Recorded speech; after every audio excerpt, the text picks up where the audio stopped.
Okay, I'm joined today by Owen Silver. Now, Owen and I competed in the HYROX Pro Doubles in Melbourne, and we completed the race in a time of 58:52, which I was very happy with. For Owen, this felt very easy indeed. Now, Owen is still in his first season of HYROX. He's already taken his time down from a 104 in Sydney to a 1 hour time in Melbourne, but that was with running an extra lap. And today we're going to talk about how Owen has made such good improvement in his first season in HYROX. Owen, welcome to the show.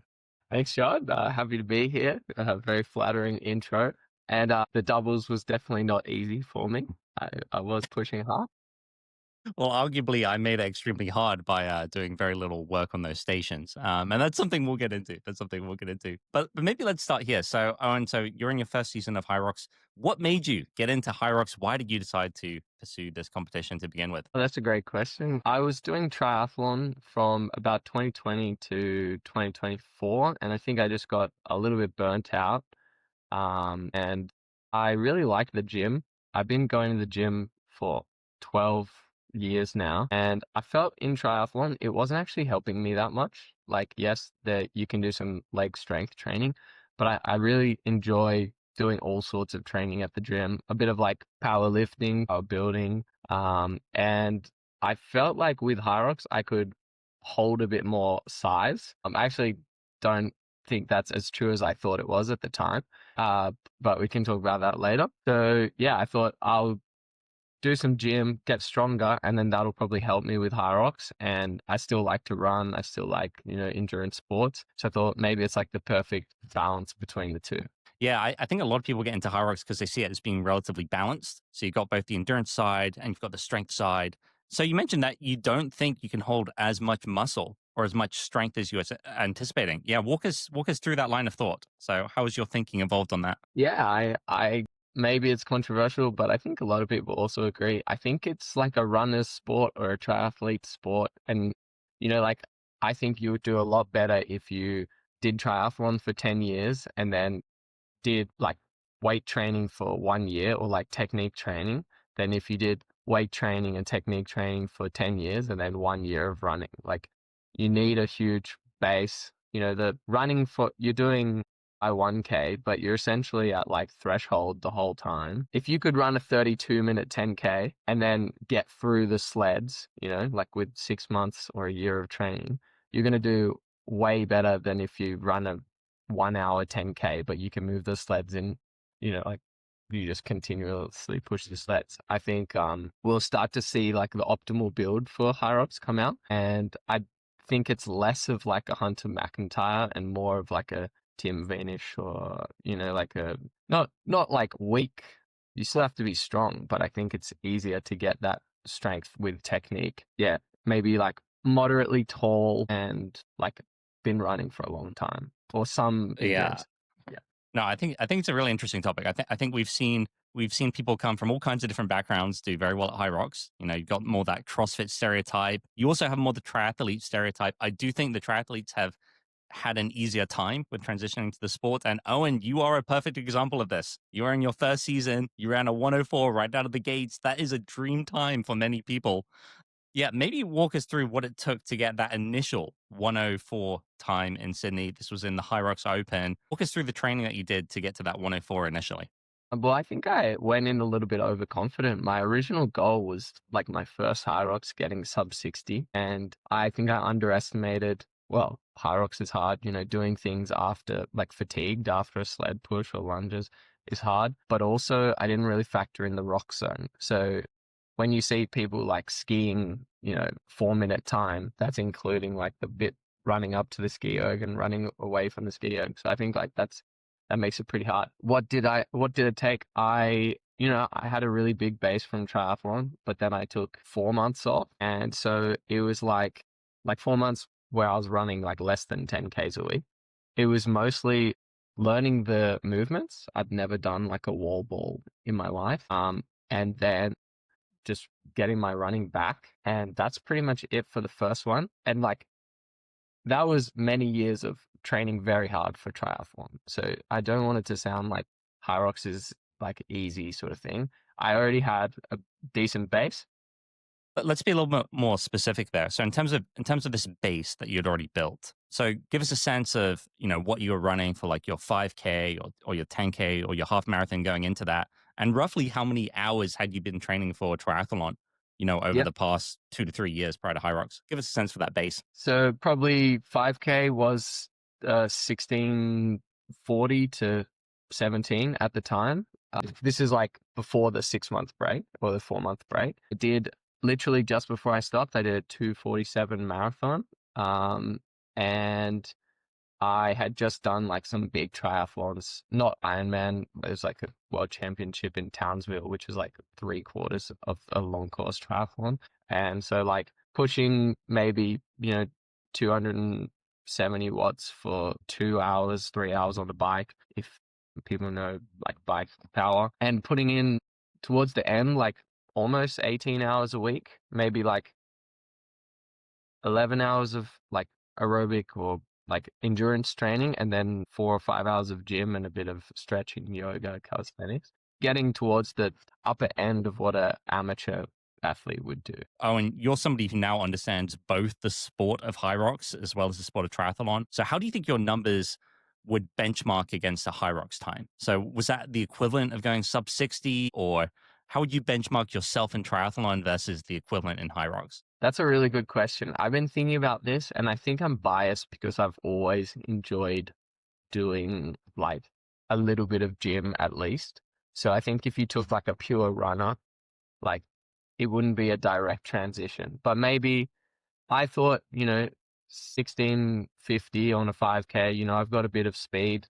2:47 marathon, I can hold a decent speed for a long time. I thought that would probably get me a sub 60. But I reckon sub 60 is probably equivalent to like a 2:45 to 2:50 marathon. If you think about like the amount of years it would take and like the specialization, like I already brought some specialization into HYROX, but I think like sub 60 is quite challenging if you don't already have like that base. It would take maybe 3 years to get of training sort of thing.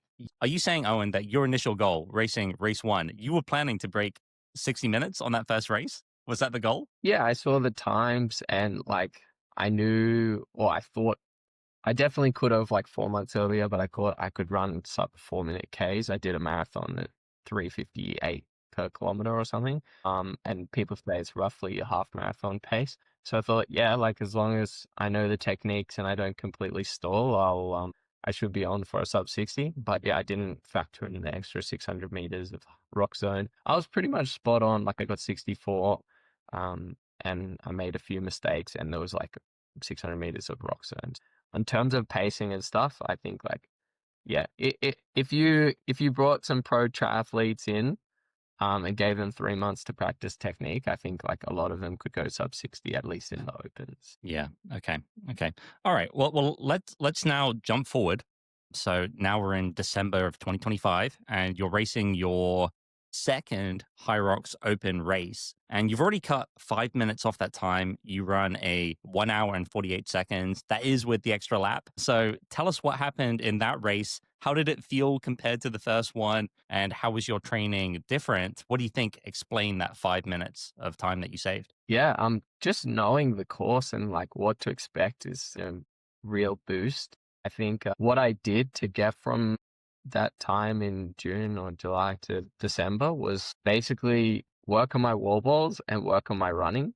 And of course, I was doing everything, but I felt like I think I stopped. I did my wall balls and I was like literally doing nothing for, maybe a minute, just trying to catch my breath and trying to reset my arms. So I was like, okay, there's definitely a minute there. And running, like, think it's, you see people doing, the burpees and they'll smash that in 2 minutes or something. And then they'll run like 5 or 6 minute Ks afterwards. Like, I don't think it's worth perfecting the stations until you've like really invested in your running. I think most people have the most time to gain there. So yeah, I was running probably built to about 60 Ks a week and also doing like 2 HYROX technique sessions and then some strength training. So I think like, yeah, working on my running, working on wall balls, and then like sled technique. I trained for Perth Pro HYROX, so I was training mostly with the pro weights. And so that helped a lot. When I got to the opens weights, they move a lot easier. Yeah, yeah, absolutely. Let's break this down a little bit more then. So with wall balls, when you and I trained together, we trained together, I think around June or July or maybe a bit earlier. You were already pretty good at the wobbles. I remember us doing a session together and you could already knock out 40 or so unbroken, which is pretty good. I mean, that's a good number. So I think you already had some good skill for wobbles. But obviously, you improved that to the position where you did 150 unbroken. And I remember watching that and thinking, this guy is absolutely going to get his patch, which you did. You went 100 unbroken in Melbourne. Walk us through like even more details of that training. Like, what was it like to improve at the wall balls? How quickly do you feel like they improved for you during that training block? Yeah, it took maybe 2 or 3 more months after that, like, June race where I was still really focusing on the technique. So I think it's actually easier to realize how bad your technique is when you use a heavier weight. So when I was training for Perth Pro race, I was using the 9 kilo ball. And if you catch that wrong, the punishment is a lot higher than if you catch the 6 kilo ball wrong. So, like catching it near your chin, underneath the ball, ready to throw it up, that if you catch it, too low and you have to bring your arms up, like you'll really feel that. So there was a few months where I was using the 9 kilo ball and just like, oh, that doesn't feel right. Just wrapping out like every session I did, I would put like 100 wall balls. I don't recommend 100 if you're finding wall balls really challenging, but put like 2 or 3 sets of 20 wall balls at the end of every session and just like grease the groove of what it feels like to go down. Doesn't have to be like a really big, aerobic or anaerobic stimulus, depending on how hard you take it, but just like doing the technique of throwing the wall ball and catching it, and you will just improve. You'll improve in the depth of your squat, the comfort being at the bottom position where you catch it, your breathing, all that sort of stuff. And then the last 2 or 3 months, I felt like pretty confident about the technique. I had good rhythm, and it was just about like the mental training and like more of an actual muscular endurance side, like how much can my shoulders take without too much lactate building up. So that's why I was doing those like big 100. I would do a set of 100, or that's where I started once I was like really confident with the technique. And then I was trying to add 10 each week just as like a mental training. But it might not be the optimal training, but I knew like if I could do 150 going into the race, I could do 100 with a lot more fatigue. That was my thought process. Yeah. Okay. Okay. Yeah. So to summarize, so you were quite often adding 100 warbles onto the end of each of your sessions. So maybe you were doing In a few that sets. 4 or 5 times a week. Okay. Okay. So Probably you're probably getting up not to, 4 or 5, probably like 2 or 3 times, like at the end of HYROX sessions and maybe one strength session. Yeah. okay. But regardless, so you were getting up to, anywhere from 2 to 400 warbles a week, which is a good amount of volume. And that probably really set you up well for learning that technique. And then once you were able to do 100 unbroken, that's when you really worked on the conditioning that was specific for wobbles. Do you feel like you learned anything from filming your technique, or do you feel like it was mostly just kind of like feeling out where the wobble was and how that was impacting your body? What do you think you learned from the video analysis? Yeah, I definitely think I learned a lot from the video analysis. It's a lot personally when I'm exercising, like I kind of zone out. So to look back at the footage afterwards is a lot more useful for me. So I could see one big thing was like the ball would kind of pull me forward when I caught it, and then I would sort of have to lean back and throw it. And I was wasting a lot of energy, but it was also like tiring and to stay like upright. And to work on that, I did a lot of front squats because I squat at the gym, but it was mostly back squats, and I'm just not used to that upright position. And so I did some front squats. Seeing where I caught the ball, I saw like I had a little bit of a spin when I threw it. Like I would go like that, and it would sort of like spin a bit, but also go off to the side, and then I would have to catch it on the side and then bring it back in front of me. So there were all sorts of things like that, which I didn't really see when I was doing it, but kind of made a difference.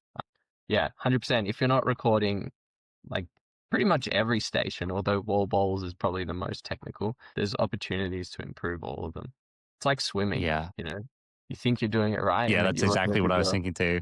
Yeah. Yeah, I feel like video feedback is actually super beneficial. Because HYROX is so efficiency based. You just have to be efficient on the stations, and quite often it's hard to know exactly what you're doing unless you're filming yourself. So yeah, definitely with the sled pull, you can see your technique. Same with the burpees and certainly the wobbles as well. Let's talk a little bit more about those stations as well. So Owen, I think it's fair to say that you have become an absolute beast on the sleds.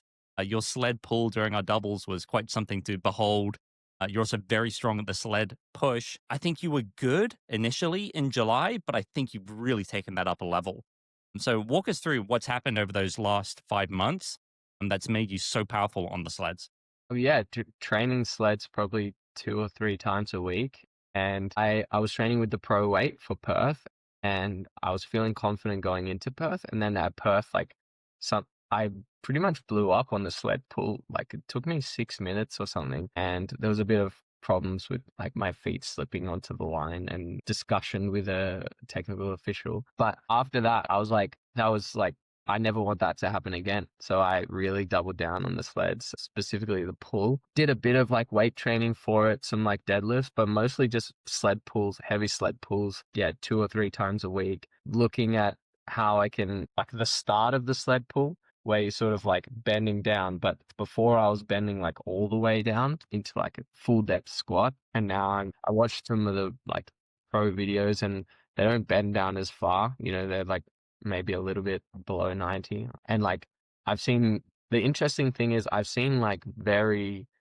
non like physically muscular people like power through the sleds. So I'm thinking there's obviously a lot of technique. It's not all just brute strength. So I thought, I've got to just work this technique, make it feel like butter. And once I'll probably load the sled up with an extra 30 kilos on top of pro weight and then hit that really hard. And once that started moving well, I knew like, okay, like when I'm fatigued, I should still be able to like move this. And yeah, I wouldn't say I had a spectacular sled in my opens race, but definitely like wasn't a crutch anymore. Okay, okay. So it's similar to the wobbles in that it sounds like you're adding it to most sessions. So you're saying 3 to 4 sessions, you were doing a sled pull and a sled push. So how many weeks would that have been? So would that have been, the full 20-week block? You're pretty much doing sled push and sled pull that many times, or Yeah, how did that look like?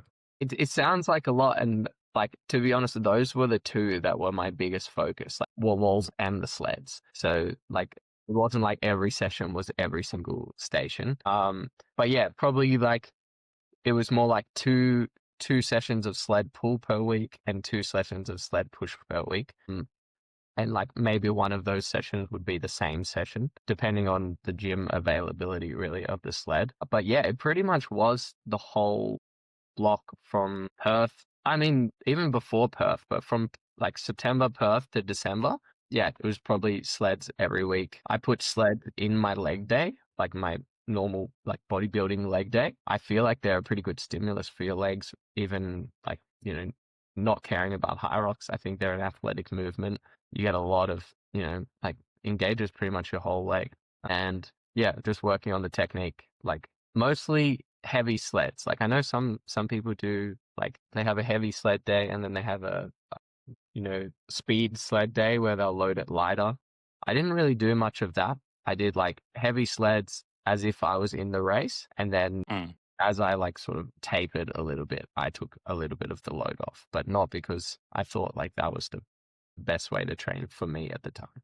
Amazing, amazing. Okay, let's talk about the running then. So you built your running back up to 60 kilometers a week, which was a pretty high volume for you. I don't think you touched that since your triathlon days. So were there any issues with increasing your running back up to that volume? Did you run into any soft tissue issues? Was there fatigue issues? What made that challenging to get to 60 kilometers, and what made you stop at that level instead of going even further? There were issues actually, mostly like shin splints or like the feeling of shin splints. I never had shin splints as a triathlete. I only ever really went up to like 70 Ks a week in triathlon, right? But I was around 73 kilos when I was doing triathlon. And after my like off season, I put on a lot of muscle and I was about 81 kilos. So just running with that extra weight, like it felt so foreign. And yeah, even at like 30 Ks a week, I started to feel like very minor in the beginning, probably what you'd call shin splints. And I took it really carefully. Like as soon as that happened, I backed off a little bit on the volume, but mostly what I did, and I, I don't know, I would recommend this for everyone who's, on the edge of, a shin splint or something that's, coming from maybe too much volume too quickly. I transitioned a lot to treadmill work and specifically uphill treadmill work. So knowing that I was a bit heavier, try and take a bit of like the load off my body. So when you're going uphill, like if you think about it, there's less impact with each step because you're sort of not falling as much. I don't know if that makes sense. But yeah, I would do like a lot of my sessions were even the like VO2 max or threshold sessions were running up 6 or 7% incline. Still a really good stimulus. Not exactly the same as running on the flat if you want the race specificity, but like pretty much builds good leg strength and like you'll get to zone 4 or zone 5 easily if that's what you need. So that I attribute to surviving through it. And yeah, just building up really slowly. Like even though I knew I'd done 70K weeks before, it probably took me like 8 to 12 weeks from like going from 10Ks to going to 50 or 60Ks. So I did take it like pretty gradually. Um, okay, Owen. So you're only in your first year of HYROX. You're already finishing in the top 1 or 2% of the races you enter. You're near that 60-minute HYROX time. Where do you want to go in this sport? That's a good question. I'm still trying to work that out.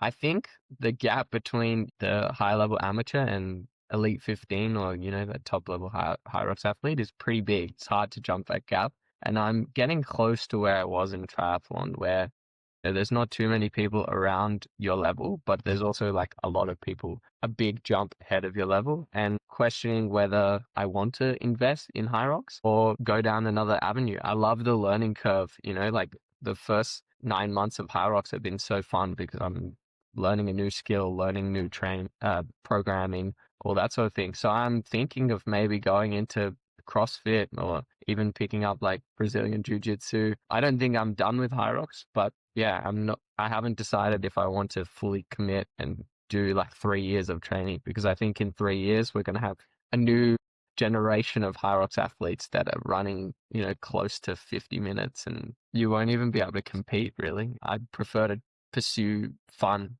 for a bit, I think.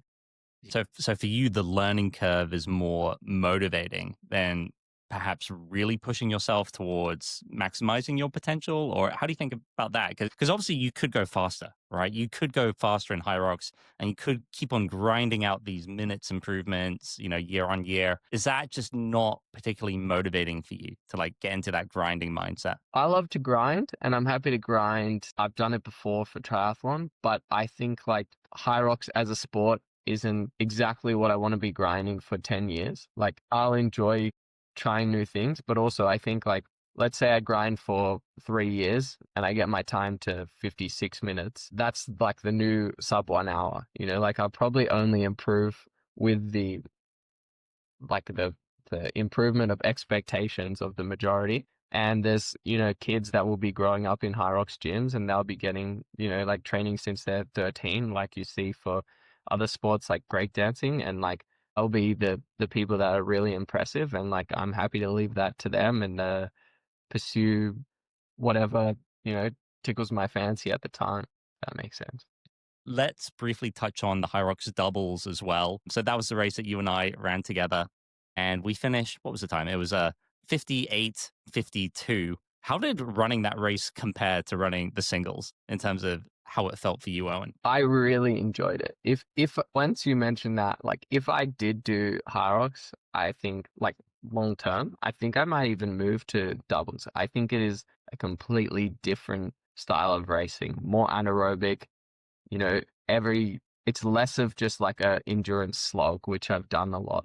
in triathlon. How did it feel for me? I think in the beginning, it felt like maybe the first 3 or so runs, it felt not too hard, but I sort of realized, like, as you were fatiguing, that I would have to take more of the share of each station. So, like, it gradually built up to a pretty hard effort. I would say, like, in the stations, I was taking it probably like harder than I did. Well, obviously harder in intensity than I did in solos, but like even effort wise, I think having you there pushed me a bit harder. And in the runs, I was probably running at 85 or 90%, probably similar or maybe a little bit slower than I ran in my solo race. So I was pretty comfortable at that pace. I was worried I would have like some bad DOMs, but actually, like once the adrenaline ramped up, I wasn't too sore at all. So yeah, it was really Yeah. fun trying to get you to come along and working out how much of the station I could push myself and like minimize your work without completely blowing up for myself. Yeah, 100%. And for those listening, Owen was in much better shape than me going into the race. Like during the course of this year, we've typically been able to run together. And if anything, I've probably had the little bit of an edge, like going into 5Ks or park runs or whatever we've been doing. But not today, not in Melbourne. I've been a little bit sick. So Owen had to do most of the work. So he was maybe pushing 60 or 70% of the stations. And he was starting and finishing all of them. And then he was also setting the pace on the runs, and he was saying, "John, you need to get moving because we need to run a little bit faster." So I think Owen's run time was actually slower in the doubles than in his solo, which is quite unusual. But that just shows what a beast he was on the stations, that he could push us through that finish line. Yeah, and I guess my advice for anybody who wants to get a sub 60 pro doubles or any doubles HYROX time, find a very fast racing partner. That makes it much easier. I Definitely. just know that I need to race with somebody who can run a 102 or below in a solo race, and that's golden. Yeah, yeah. I think like yeah, getting into doubles is the way to go, I think, if you're starting HYROX, like it's a really fun introduction. I didn't realize how good it is. Doing it with a friend is even better. Hold each other accountable, train with them. It's good. Yeah. We can do I better, also John. like that it kind of, I like that it teaches you the pace as well. So it's like, even though I haven't run a sub 60 solo, I kind of know what it would feel like, or I have some sense for what that pace would feel like. And it's quick. And it's quick. But it's kind of nice to be able to feel that as well. So you're thinking about maybe pivoting towards some of these other sports. You've done a lot of gymnastic. You also said that maybe jujitsu. So yeah, so how do you think about these next 6 months to 1 year? So clearly you're training for something at the moment. What's going through your mind as you're planning out this next block for you? Yeah, well, I'm in a little bit of an off season, but the main thing that's in my mind, well, there's two things. One is like I've been doing endurance stuff for a while, and I'm pretty confident, like even if I took a 3 month break, I could probably, get back into half marathon form pretty quickly. But one thing, like if you compared me to the general population that I'm like not that good at, is like explosive, fast twitch movements. So jumping, sprinting, even when I like weightlift, the bar moves really slowly. Like I can move it, I can move heavy-ish weights, but it just moves slowly. So I feel like there's a really good opportunity to become a more well-rounded athlete just for the sake of it. I'm not competing in anything specific. And who knows, maybe that will help in HYROX. Maybe like I'll move the sleds even faster or the lunges will feel even quicker. So that's the first thing that's on my mind. Maybe learn to dunk in basketball, even though I don't play basketball. Just arbitrary goals that make exercise fun. I think people, like, including myself, sometimes forget, like the more fun it is, the longer you'll do it for, and, the better it will be for your health, physical health and Yeah. mental health. And yeah, the second thing is just like I've wanted to do a more technical thing for a while. So jujitsu is, a technical sport that I could get involved in the community, train with other people. And I think CrossFit is another one of those things. There's like a good social aspect to it compared to my HYROX training, which has mostly been by myself running or with one other person at the gym. I'm going to do like group classes, but in a productive way. Okay, you're not a full-time athlete. You work a job as a software engineer, and you spend a lot of time doing that. And yet you've been able to stay extremely consistent in your training. I think that's something that I've really appreciated about you. Your training has been very on point. So What do you think are some of the lessons you've learned in terms of how to maintain consistency or really how to get the work done day in and day out? What are some things that really help you do that? Yeah, I'm really lucky to have a semi-flexible and generous job. I would say the biggest things that help me, obvious one is have a routine, like try to stick to the time that you exercise every morning or every day after work. I think if you had one session a day, put it before work. By the time you finish work, you're usually like, oh, I'm too tired for this. Like, especially like a hard session and you might skip it. I think like eating is really important. So if you like work a busy job and they don't have food nearby or something, I think like you really like this is for people who really want to lock in. You should bring your own lunch to work. You should have like eating times throughout the day. Like I eat maybe like 8 times throughout the day. My caloric input is pretty high. I'm lucky that there's some food at work, but if you don't have food at work, like being really intentional with your meals so that when you hit those sessions, if you're doing like a double session after work, you're well fueled. Like if you're training 12 plus hours a week, like fueling has to be intentional. Yeah. And then sleeping, obviously, like if you're not sleeping enough, you'll be mentally and physically fatigued. And your sessions,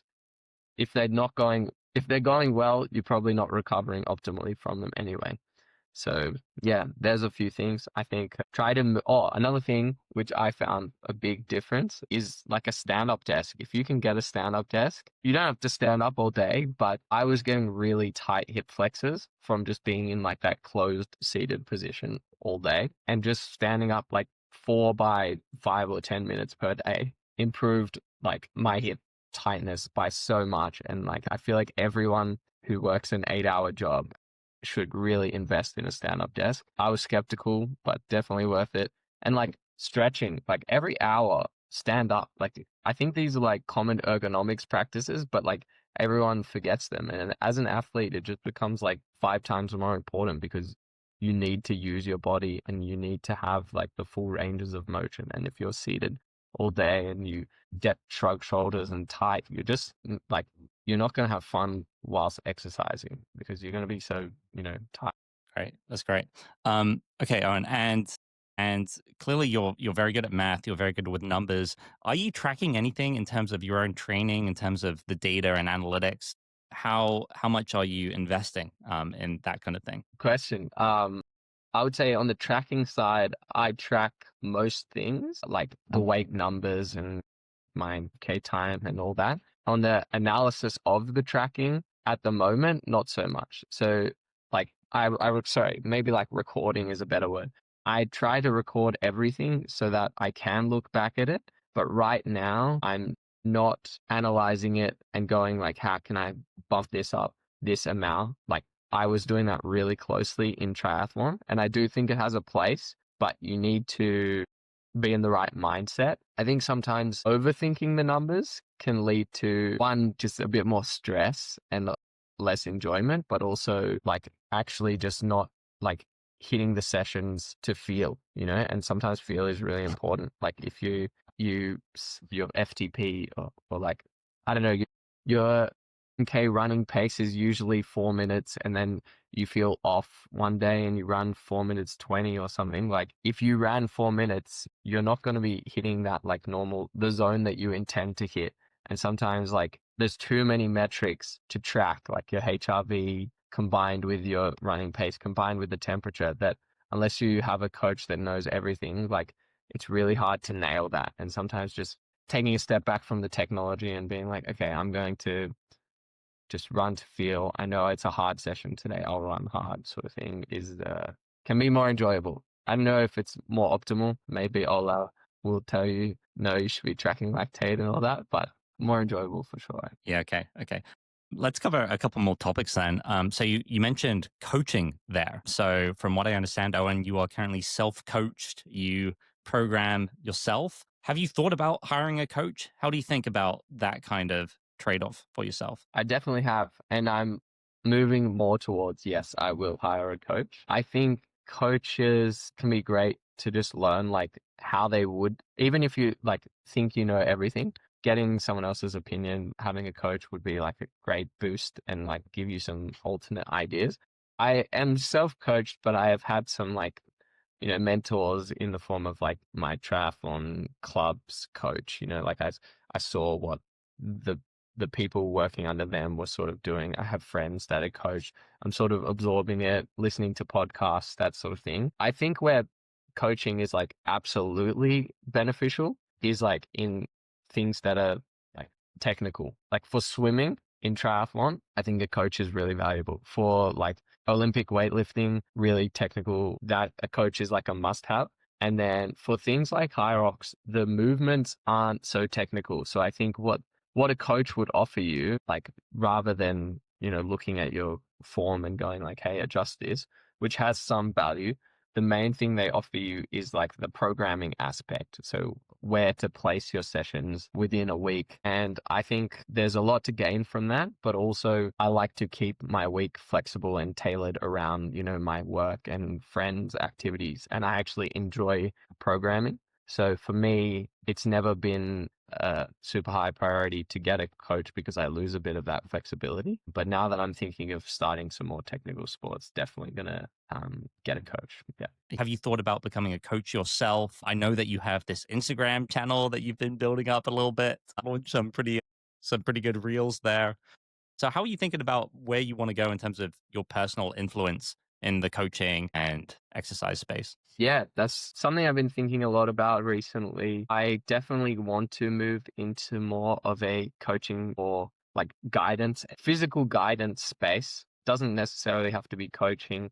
I'd like to try some like one-on-one things, like personal training, for example, at the gym. I think I haven't decided whether it's going to be like for the general population, because I have a lot of friends that I feel like with just a few more fundamentals could like gain so much more from the gym, or like getting really niche and being like, hey, I'll be a HYROX coach. I'll coach you to sub 60, and like getting nitty gritty with people who are really enthusiastic about it. Yeah, it's more of like a question of where do I want my impact to be? But also, yeah, probably eventually we'll try grow a bit of a online presence.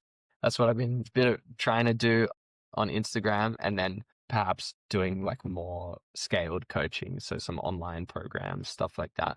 But yeah, really just need to decide. Like, I enjoy the one-on-one interaction discussing like how people can improve to people. So I feel like that's more enjoyable than like a scaled online coaching at the moment. Yeah, and there are definitely trade-offs with all of these things. I feel like growing a scaled business is a very different experience than offering one-on-one advice, and people need to think very carefully about that.